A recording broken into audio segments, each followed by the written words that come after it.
Je m'appelle Sandra, j'ai 50 ans, j'ai 2 enfants, un grand de 19 ans et une fille de 14 ans. Mon parcours avec le cancer, ça a commencé à 48 ans. J'ai découvert en fait au mois d'avril 2020, mon sein a gonflé, a doublé de volume. Du coup, c'était le début de la pandémie, un peu la panique. Je suis allée faire un contrôle. Là, on m'a expliqué que ce n'était qu'un kyste qui s'était rempli de liquide. On m'a vidé mon kyste et puis tout était censé être OK. Et quelques mois plus tard, l'été, j'ai découvert une boule dans la même partie de mon sein. Et du coup, j'ai beaucoup hésité à aller faire ce contrôle parce que je me suis dit que tout avait déjà été fait.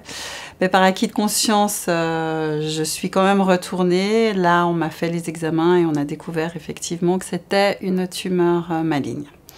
Voilà, ça c'était septembre 2020 et s'en sont enchaînés très très rapidement tous les traitements.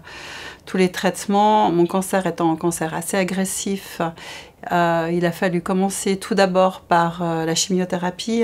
J'ai fait pendant plus de 6 mois de la chimiothérapie, différents traitements de chimio et ensuite j'ai pu me faire opérer. Donc j'ai une grosse opération qui a duré plus de 7 heures. Et ensuite, j'ai commencé l'immunothérapie, qui est un autre traitement ciblé par rapport au type de cancer spécifique que j'avais. Ça a été effectivement un énorme bouleversement. Moi, j'ai eu le sentiment que le ciel me tombait sur la tête et qu'on m'arrachait de force de ma vie. Donc au début, je crois que j'étais dans un état c'est plus qu'un choc, je crois que j'étais en état de sidération. J'arrivais vraiment pas à intégrer ce qui était en train de se passer. La peur, la non-compréhension de ce qui allait m'arriver, un monde qui s'est ouvert, un nouveau monde qui s'est ouvert, le monde de la maladie, et qui m'a vraiment pris de court en fait. Après avoir rencontré plusieurs médecins, j'ai eu confiance dans qui m'a accueillie en urgence et j'ai décidé de lui faire confiance et de commencer le traitement avec lui. J'ai fait en sorte de prendre toute l'énergie que j'avais et toute la volonté que j'avais pour pouvoir faire face à ce traitement et puis pour pouvoir guérir de cette maladie. Enfin, dans l'espoir en tout cas que ça allait se passer comme ça. Donc auprès de ma famille, auprès de mes amis, auprès du corps médical. Voilà, c'est vraiment toutes les personnes qui m'ont entourée. Et puis j'ai beaucoup changé aussi, j'ai beaucoup fait de lecture, j'ai beaucoup développé la spiritualité. Je suis allée vraiment explorer des domaines qui étaient inconnus pour moi. Je suis plus du tout la même personne, en fait. Je ne vois plus du tout la vie de la même manière. Pour moi, cette maladie a été une espèce de signal d'alarme qui m'a dit ça suffit, la vie telle que tu l'amènes, faudra la changer. Ou si tu comptes continuer comme ça, au revoir, en gros. Et oui, c'est une transformation totale. Aujourd'hui, je ne suis plus la même personne, je ne vois plus du tout les choses de la même manière. La vie, je l'aborde sous un autre angle. Les relations avec les gens autour de moi également, en fait. Pour moi, ça a été un vrai révélateur. Je ne pense pas qu'on puisse traverser cette épreuve en étant les mêmes personnes, la même personne qu'on l'était avant. Alors les premières chimiothérapies étant très violentes, ça a été avec des effets secondaires vraiment très lourds, mais assez classiques, j'ai envie de dire. Beaucoup de nausées, la perte des cheveux, la fatigue, une grosse fatigue qui s'est mise en place.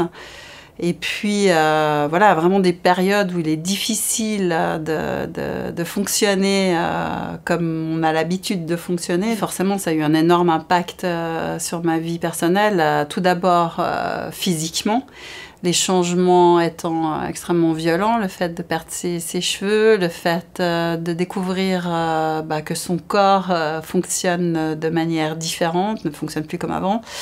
Les séquelles aussi au niveau dermatologique. Moi, j'ai beaucoup de sécheresse au niveau de la peau.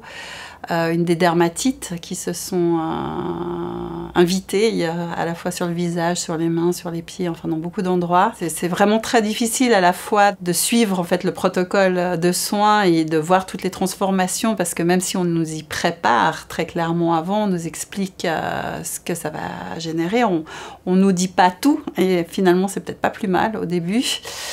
Mais le fait de se voir transformer de cette manière-là, même si finalement on se dit que tout ça c'est annexe, parce que le vrai combat il est dans la survie et dans l'espoir de la guérison, ça a quand même un impact très clairement au niveau psychologique aussi.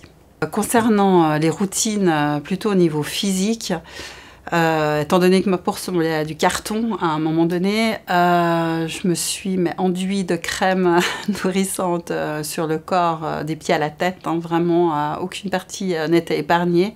Le cuir chevelu avec la chute des cheveux était aussi très sec, donc des produits qui nourrissaient le cuir chevelu.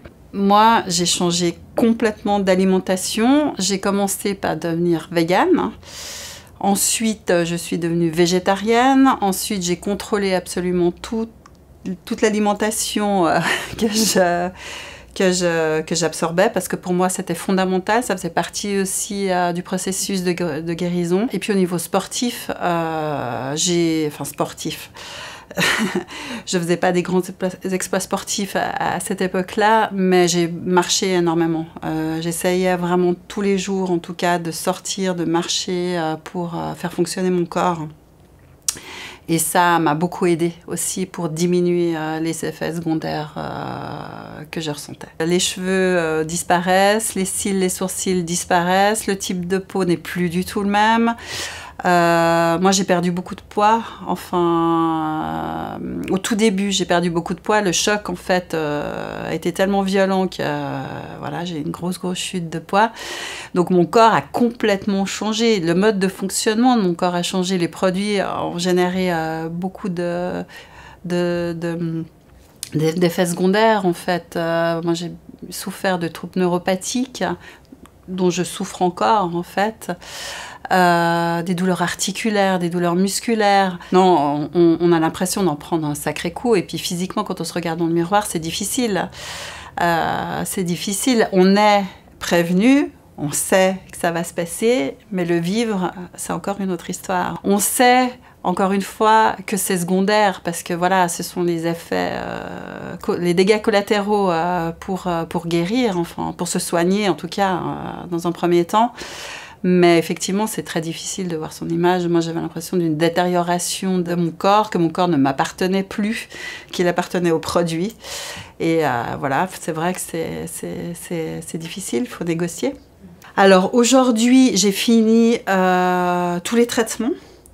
Je suis ce qu'on appelle en rémission. C'est déjà une petite victoire.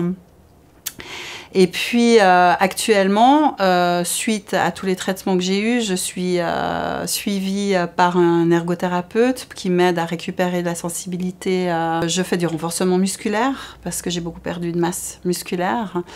Et voilà, et j'ai repris tout doucement mon activité professionnelle.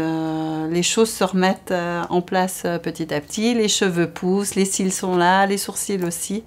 Moi, j'ai changé, j'avais les cheveux très longs avant. Et mais forcément, les cheveux poussent petit à petit. Donc, pour l'instant, j'ai les cheveux courts. Et je pense que je vais garder cette coupe parce que je pense qu'elle fait partie aujourd'hui de qui je suis, en fait, de la personne que je suis devenue. Le conseil que je donnerais aux gens qui débuteraient effectivement le parcours que moi j'ai fait il y a 2 ans, c'est à l'annonce de cette maladie, ne pas rester seul, de se tourner vers le plus de personnes, le plus de professionnels possible pour pouvoir avoir un soutien, une bonne compréhension de ce qui va se passer. L'échange pour moi est fondamental. Malheureusement, mon cancer s'est déclaré en plein Covid, donc les échanges étaient beaucoup plus compliqués, le partage était beaucoup plus compliqué, mais j'ai beaucoup apprécié après de pouvoir rencontrer des gens, discuter avec eux. Ça m'a beaucoup soutenue. J'ai fait énormément. Moi, je n'ai pas attendu passivement que mon traitement soit fini. À côté, j'ai fait énormément de choses pour justement me soulager mon corps, soulager mon esprit. Cette épreuve, pour moi, elle a été salvatrice. Elle m'a permis de regarder la vie sous un autre angle. Pour moi, ça a presque été, ça risque d'être violent pour certaines personnes d'entendre ça, mais ça a été un vrai cadeau, en fait.